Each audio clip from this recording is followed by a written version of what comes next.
लो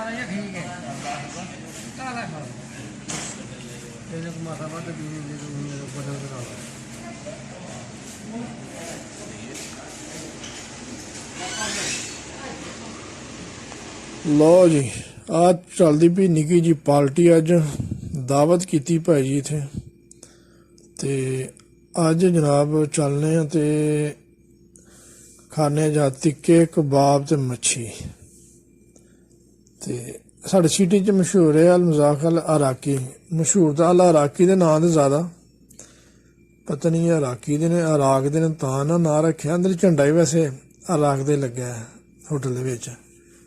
तो इन्हों के जनाब टिक्के ते कबाब बहुत ज़्यादा मशहूर ने और अगे भी हाँ खाधे ने कई दफ़ा तो मज़ेदार भी है ने निरे मशहूर नहीं मज़ेदार भी है तो होटल भी बड़ा प्यारा बनाया अंदरों भी उन्होंने तो जरा इन्हों का हमला जनाब वो बड़ा जबरदस्त वो वेखो झंडा लग्या है सामने अराक का ये अराक दे ने बंदे तो जनाब अज इत्थे मूँह का जायका चेंज करने क्योंकि अगे पिछे तो भाजी फिर वो दाल ही लभनी दाल बना लो तो चने बना लो तो दाल बना लो एक बंदा इत्थे हफ्ते बाद आके ना तो मूँह का जायका जरा चेंज कर जाता ये फायदा है इत्थे प्रदेश च बस थोड़ा जहा तो आ वेखो जनाब रहते शाते बथेरे ने इन्होंने तो चटनियाँ ही चौं पंजा किस्म दी चटनियाँ ने जनाब इन्हों दियां और कबाब जोड़े ने वो जनाब मच्छी दे मुर्गी दे भी ने और बकरे के कबाब भी ने जनाब तो दोवें मज़ेदार ने मच्छी भी ज़बरदस्त इन्हों ने जनाब आ वेखो चटनियाँ जनाब ने चौं किस्म की चटनियाँ रखियां बिच इन्होंने थाली दे मच्छी भी आ गई जनाब तो जनाब अज खाने चलो एक बहाने सिर चलो बंदा मूँह का जायका चेंज हो जाता है तो जनाब खाने जिस भाई ने आना तो जनाब आ सकता है तो हुण असीं खाने तुसीं जनाब वेखो सुबह फिर वही दाल ही लभनी है लो जी फिर काम शुरू हो गया जनाब राती पार्टी खाधी तो हुण जनाब काम ही काम आ बोप के कटर बड़ा जबरदस्त है सड़क वढ़दा बड़ी जबरदस्त राके विच सीधी लैन कटदा वेख लो कोई खिलारा नहीं ज़्यादा सीधा कटदा जनाब आ वेख लो भाजी फिर वही सुबह दाल ते आंडा ही चलता जी पिया राती तुहानूं हजे वाही राती पार्टी खाधी इत्थे वेख लो मैं राती तुहानूं दस्सिया ही ना मैं सवेरे दाल ही लभनी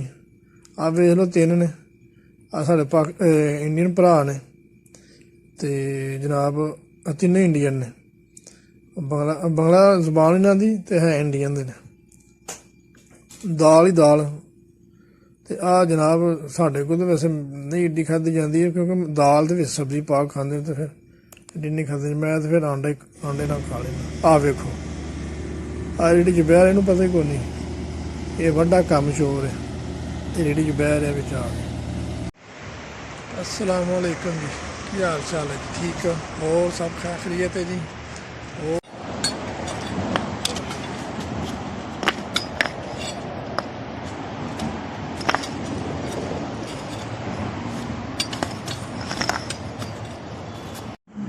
आ जनाब पार्क है तो नाल मस्जिद है महल्ले दे विच बारिशां पईयां ना तो पानी पै गया ना तो लै बस जे मालक आ गया ना तो तेनों बन जानी मुश्किल फिर हाँ मिट्टी तू किसी के पलाट च पुकना मैं तो बल्दियां तेन छड़ाना को नहीं फिर चल बड़ी नहीं होगी हुण तो होर पानी जे बड़ी है मेरे ख्याल से चल जाए काम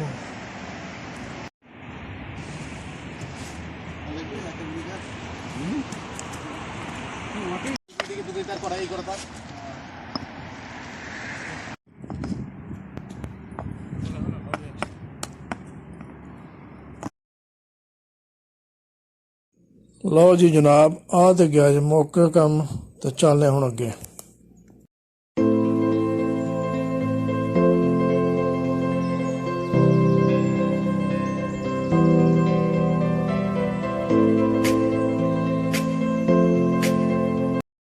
लो ਲੋ ਜੀ ਆ ਨਵਾਂ ਕੰਮ ਹੈ ਜਨਾਬ, ਨਵੇਂ ਕੰਮ ਤੇ ਆ ਗਏ ਹਾਂ ਤੇ ਇਹ ਮਜ਼ਦੂਰੇ ਟੁੱਟੇ ਨੇ ਤੇ ਇਹਨੂੰ ਬਣਾਉਂਦੇ ਆ ਤੇ ਜਨਾਬ ਫਿਰ ਵਾਹਨੇ ਮਜ਼ਦੂਰੇ ਲੱਗਣ ਵਾਲੇ ਨੇ, ਟਾਇਲ ਲੱਗਣ ਵਾਲੀ, ਮਿੱਟੀ ਪੈ ਕੇ ਫਿਰ ਟਾਇਲ ਲੱਗਣੀ ਜਨਾਬ। ਕਰਨੇ ਆ ਤਾਰ ਜਨਾਬ, ਫਿਰ ਤੁਹਾਨੂੰ ਵਿਖਾਉਂਦੇ ਆ ਜਨਾਬ।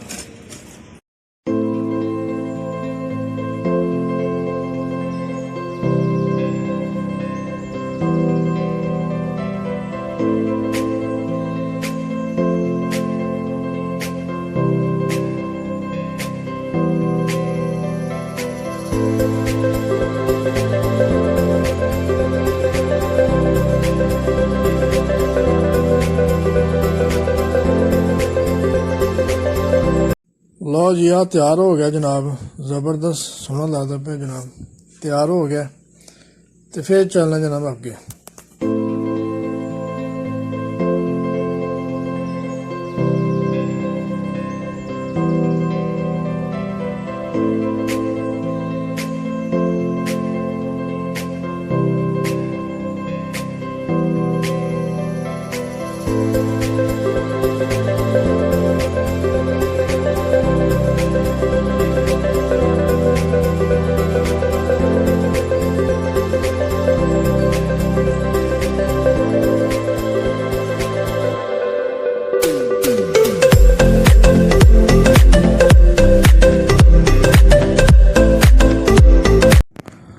ਲਓ ਜੀ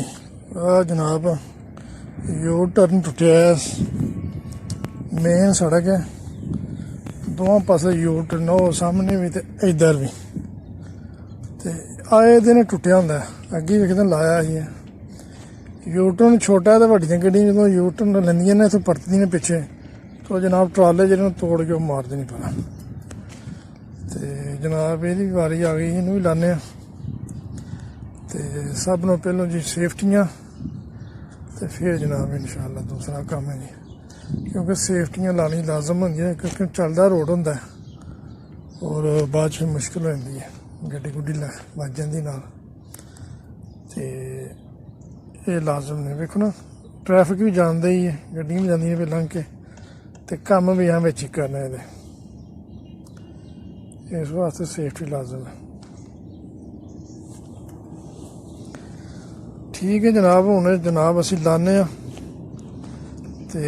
ਫਿਰ ਤੁਹਾਨੂੰ ਵਿਖਾਉਂਦੇ ਹਾਂ ਜਨਾਬ ਤਿਆਰ ਕਰਕੇ ਇਨਸ਼ਾਅੱਲਾ।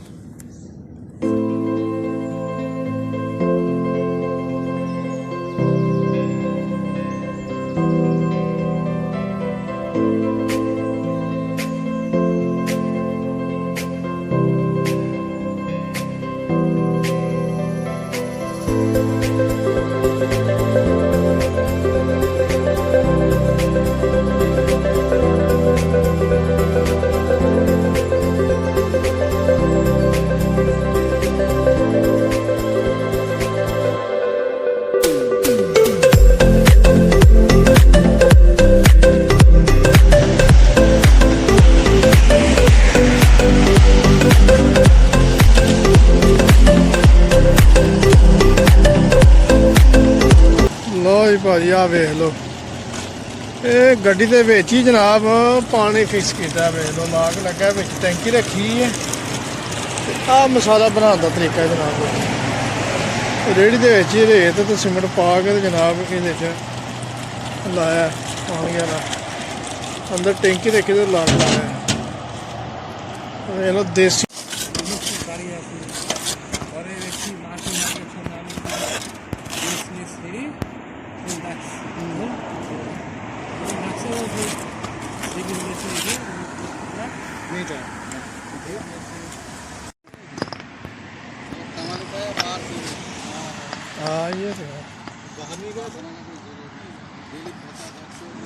ਇਹ ਆਪਣੀ ਜ਼ੁਬਾਨ 'ਚ ਗੱਲਾਂ ਕਰਦੇ ਨੇ,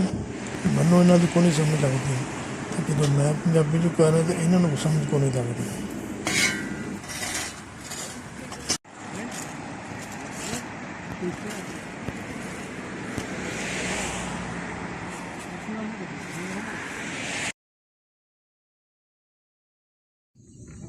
ਲਓ ਜੀ ਇਹ ਵੀ ਤਿਆਰ ਹੋ ਗਿਆ ਜਨਾਬ, ਸਾਰੇ ਟਾਇਰ ਵੀ ਲੱਗ ਗਏ, ਮਜ਼ਦੂਰਾ ਵੀ ਲੱਗ ਗਿਆ ਤੇ ਮਸਾਲਾ ਵੀ ਲਾਤਾ, ਤੇ ਹੁਣ ਚੱਲਣਾ ਜਨਾਬ ਅਗਲੀ ਲੋਕੇਸ਼ਨ ਦੇ ਉੱਤੇ।